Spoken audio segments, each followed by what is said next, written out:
Hello friends. 25 जून 2017 सुबह के 5:07 पर एक ट्रक जो कि 50,000 लीटर हाइड्रोकार्बन फ्यूल लिए हुए था वो अहमदपुर शर्किया की नेशनल हाईवे नंबर 5 पर दाखिल होता है। और इसको ड्राइव कर रहे हैं गुल मोहम्मद नामी ड्राइवर, जिनका ताल्लुक पेशावर से है और उनकी उम्र 43 ईयर्स थी। और इस ट्रक को ऑन करती थी मरवत इंटरप्राइजेज, और ये ट्रक जो है ये फ्यूल कैरी करता था शेल कंपनी के लिए। तो ये गुल मोहम्मद नामी एक सिंगल ड्राइवर इस ट्रक को चला रहे थे। हालांकि ओगरा के एसओपीज के मुताबिक, जो इनके रोड ट्रांसपोर्टेशन के लिए रूल्स हैं, 2 ड्राइवर्स का होना मस्ट था। उस दिन जस्ट एक ड्राइवर इसको चला रहे थे और पिछले कंटिन्यूसली 11 घंटों से ड्राइविंग करने की वजह से उनको नींद आने लगती है। और इस नींद के साथ ही उनका ट्रक साइड वे से जाके टकराता है और उस टकराने के साथ ही उलट जाता है, जिससे एक चेन ऑफ इवेंट्स का आगाज़ होता है, जो कि इख्तिताम जिसका होगा 219 कैजुअलिटीज़ पर। और इस हादसे को पाकिस्तान की तारीख का रोड ट्रांसपोर्टेशन हिस्ट्री का सबसे बड़ा डिज़ास्टर माना जाता है। आज की इस वीडियो में हम डिटेल से डिस्कस करेंगे कि ये हादसा किस वजह से हुआ, कौन इसके ज़िम्मेदार थे, और इन फ्यूचर हम कौन से ऐसे स्टेप्स ले सकते हैं जिससे ऐसे हादसों से बचा जा सके। तो चले आए इस इशू को डिटेल से डिस्कस करते हैं। तो दोस्तों, ये बात है 5:15 की, जब ये ट्रक उलटता है। और इस ट्रक उलटने के 2 घंटे बाद तक हैरान कुन तौर पर ना मोटरवे पुलिस आती है, ना लोकल पुलिस आती है, ना इंतज़ामिया, और ना ही 1122। इस वजह से वो जो चंद लोग थे वो आहिस्ता आहिस्ता बढ़ना शुरू करते हैं और एक भीड़ की शक्ल इख्तियार कर लेते हैं, जिनमें औरतें, बच्चे, बुजुर्ग और बड़े सब शामिल हैं, जो कि पेट्रोल भरने के लिए आ रहे हैं। क्योंकि पेट्रोल बिखर जाता है रोड के साथ वाले एरिए पे और लोग बर्तन लेके इसको भरना शुरू करते हैं। और मुसलसल 2 घंटे कंटिन्यूसली लोग इस पेट्रोल को भरते हैं। गुल मोहम्मद अच्छी तरह जानते हैं कि ये हाईली इनफ्लेमेबल ऑयल है और किसी भी टाइम किसी भी बड़े ख़तरे का बाइस बन सकता है। इसलिए वो लोगों को समझाते हैं और कंटिन्यूसली समझाते हैं, लेकिन लोग इनकी बात नहीं सुनते और कंटिन्यूसली पेट्रोल वगैरह जो भी उन्हें वहाँ से मिलता है वो भरते रहते हैं। और 7:15 अब लोगों की बदकिस्मती कहिए, लैक ऑफ अवेयरनेस कहिए, या माली पसमानदगी कहिए, 7:15 ब्लास्ट होता है और तमाम लोग जो कि इस सारी फील्ड के राउंड अबाउट खड़े हैं या पेट्रोल वगैरह भर रहे हैं, वो सारे इस ब्लास्ट में बहुत बुरी तरह झुलस जाते हैं। और इस ब्लास्ट के 15 मिनट बाद 7:30 पर 1122 आती है।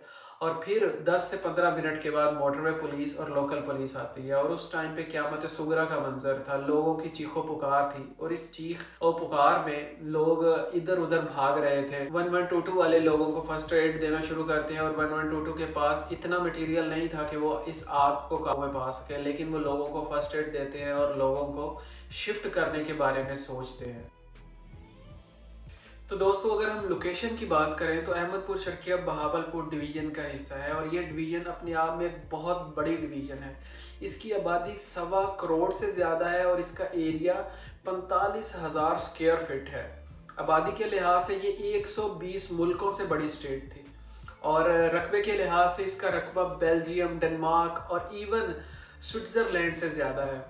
लेकिन सितम ज़रीफ़ी देखिए कि इस पूरे एरिया के लिए एक भी बर्न सेंटर मौजूद नहीं था। और उस टाइम पे 3 बड़े बर्न सेंटर पाकिस्तान में कायम थे, जिसमें एक कराची में था, दूसरा पिम्स इस्लामाबाद में और तीसरा जिना लाहौर में। तो 1122 के लिए लाहौर कंपैरेटिवली करीब था। अब जो करीब की बात की जा रही है ये कंपैरेटिवली है, क्योंकि लाहौर भी 486 किलोमीटर दूर था, जहां जाने के लिए 6 घंटे का वक्त दरकार था। और इसी सारे इंटरवल में सबसे ज़्यादा अमवात हुई। ये वो अमवात थी जो कि ब्लास्ट के टाइम पे होने वाली अमवात से भी ज़्यादा थी। इसी दौरान ये इवेंट पूरे इंटरनेशनल मीडिया में रिपोर्ट किया जाता है और अमेरिकन स्टेट ओहायो से 120 जिल्दों का अतिया किया जाता है। वज़ीर आज़म नवाज शरीफ, जो कि बैरूनी दौरे पर थे, अपना दौरा मनसूख करके पाकिस्तान तशरीफ़ लाते हैं और साथ शहबाज शरीफ भी होते हैं और वो एक प्रेस कॉन्फ्रेंस करते हैं, जिसमें कहते हैं कि जो भी इसके मुल्ज़मान हैं उनको करार वाकई सज़ा दी जाएगी और एग्जाम्पलरी पनिशमेंट दी जाएगी, ताकि फ्यूचर में ऐसा कोई भी इंसिडेंट पेश ना आए। और साथ ही वज़ीर आज़म इस बात का भी ऐलान करते हैं कि 48 घंटों के अंदर अंदर फैक्ट फाइंडिंग रिपोर्ट मंजर आम पर आएगी। तो दोस्तों इस फैक्ट फाइंडिंग रिपोर्ट के मुताबिक shell gas company completely responsible ठहराई जाती है इस पूरे वाकये की। और ये जो रिपोर्ट है ये 34 सफ़हात पर मुश्तमिल थी और इसके 6 चैप्टर थे जिनको आज हम डिस्कस करेंगे। सबसे पहले चैप्टर में ये डिस्कस करते हैं कि इन्होंने सेफ्टी स्टैंडर्ड्स को फॉलो नहीं किया। यूनाइटेड नेशंस के एडीआर रूल्स और ओगरा के आरटी रूल्स यानी कि रोड ट्रांसपोर्टेशन के जो रूल्स और एसओपीज हैं उनको कंप्लीटली अबैंडन कर दिया गया और फॉलो नहीं किया गया, जिसकी वजह से बात बहुत ज्यादा हुई। दूसरे नंबर पे ड्राइवर का रोल डिस्कस किया गया है और इस चैप्टर में बताया गया है कि ड्राइवर के पास ना ही अपना लाइसेंस था और ना ही उसने इस वाक़े के बाद कांटेक्ट किया 1122 को और ना ही लोकल इंतजामिया को, अदरवाइज उस पूरे एरिया को सील किया जा सकता था। तीसरे नंबर पे जो है व्हीकल के बारे में बात की गई और उस पे इस चैप्टर में बताया गया ओगरा की रेगुलेशंस के मुताबिक इस व्हीकल का 4 एक्सएल की जगह 5 एक्सएल होना चाहिए था, क्योंकि ओगरा रेगुलेशन में 50,000 ऑयल को कैरी करने के लिए 16 व्हीलर की जगह 22 व्हीलर ट्रक जो है वो रिकमेंडेड था, लेकिन ये 16 व्हीलर था, इस वजह से भी हादसा हुआ। चौथे नंबर पे शेल जो कंपनी है उनको जिम्मेदार ठहराया गया और उस चैप्टर में बताया गया कि कंपनीज का रोल क्या था। इस कंपनी ने एक ड्राइवर रखा और 2 ड्राइवर अपने पैसे बचाने के लिए दूसरा ड्राइवर नहीं दिया, जिसकी वजह से पहले ड्राइवर को कंटिन्यूअसली सफर करना पड़ा और इस सफर के दौरान उसे नींद आई और ये हादसा पेश आया। दूसरे नंबर पे जो कंपनी है उन्होंने गाड़ी के अंदर ट्रैकर इंस्टॉल नहीं किया और ट्रैकर ना इंस्टॉल करने की वजह से वो चेक इन की डिटेल्स भी नहीं ले सके। चेक इन की डिटेल और चेकआउट की डिटेल्स ना होने की वजह से गाड़ी बिल्कुल अबैंडन छोड़ दी गई थी।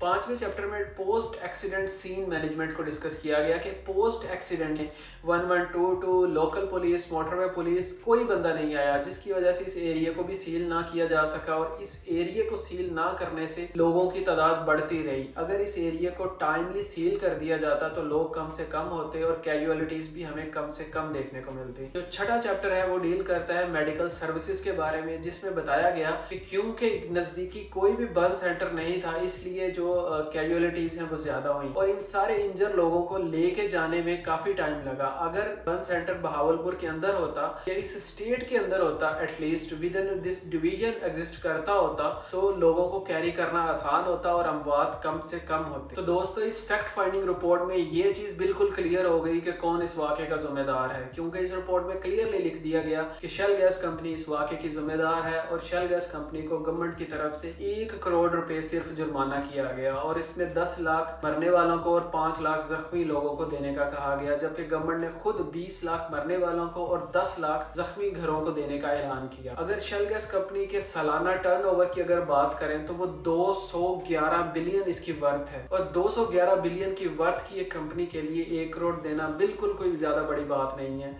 और इसीलिए इस कंपनी को इस सारे वाक़े से आज़ाद कर दिया गया 1 करोड़ रुपया देकर। और ये उन सारे लोगों के साथ मजाक था जिनकी जानें गई और इन कीमती जानों का ज़िया सिर्फ 1 करोड़ रुपया ठहराया गया। और ये थी वो करार वाकई सजा जो कि प्राइम मिनिस्टर नवाज शरीफ और शहबाज शरीफ जो है वो अपनी प्रेस कॉन्फ्रेंस में कह के गए थे। दूसरी चीज़, इस फैक्ट फाइंडिंग रिपोर्ट के आने के बाद किसी भी किस्म की रिसर्च कंडक्ट नहीं करवाई गई। भोपाल में न्यूक्लियर डिजास्टर के बाद 134 रिसर्च पेपर लिखे गए, जिसमें ज्यादातर इंडिया में लिखे गए लेकिन कुछ वेस्ट में और अमेरिका में भी पब्लिश हुए। तो इतनी ज्यादा एक्सटेंसिव स्टडी की गई, लेकिन हमारे इस हादसे की जो कि हमारी रोड ट्रांसपोर्ट हिस्ट्री का सबसे बड़ा डिजास्टर है, एक भी रिसर्च पेपर शाया नहीं किया गया। तो दोस्तों अब हम बात कर लेते हैं उन इश्यूज की जो कि आगे इन फ्यूचर हमारे लिए ऐसे ही हादसों का बाइस बन सकते हैं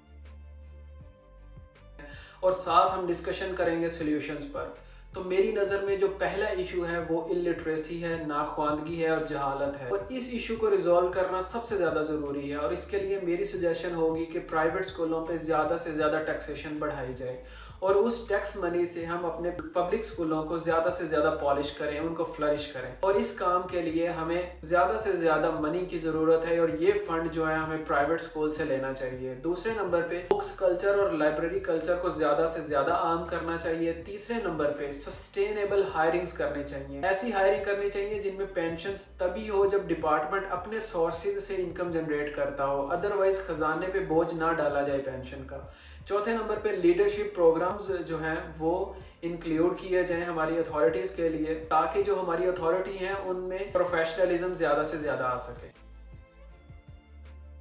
दूसरे नंबर पे मेरे नज़दीक सबसे बड़ा इशू पुलिस रिफॉर्म्स का है। हमारी जो पुलिस है वो 1860 के ब्रिटिश राज के रूल्स के तहत बनाई गई थी और उस टाइम पे ब्रिटिशर्स की जो पॉलिसी थी उनका जो मकसद था, जो ऑब्जेक्टिव था, वो आवाम को दबा के रखना था, उनकी सर्विस का नहीं था। तो अभी भी हमारी पुलिस जिस फंक्शन के तहत काम करती है वो डोमिनेशन का है, दबाव का है, सप्रेस करने का है, सर्विस का नहीं है। इसलिए हमारी पुलिस को रिफॉर्म करना बहुत ज़्यादा ज़रूरी है ताकि वो पब्लिक के इंटरेस्ट के लिए काम करे, ना कि डोमिनेशन के लिए और एलीट्स के इंटरेस्ट के लिए। तो पुलिस रिफॉर्म्स का होना बहुत जरूरी है, जिसमें टॉप ऑफ द लिस्ट उनकी टाइमिंग्स का फिक्स होना है। ये 24/7 जॉब नहीं होनी चाहिए, बल्कि इसकी टाइमिंग्स होनी चाहिए। इसके साथ पुलिस को ओवरऑल रिफॉर्म किया जाना चाहिए।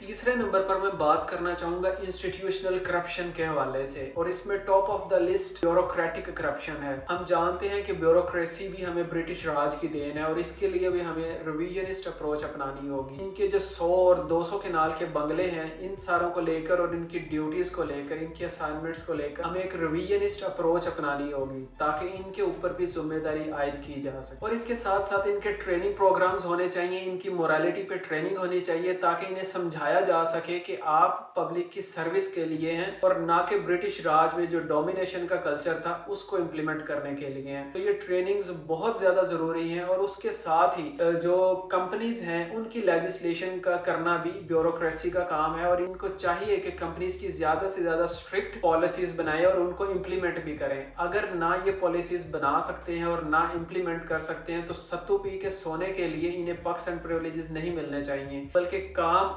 काम की नौयत पे मिलने चाहिए।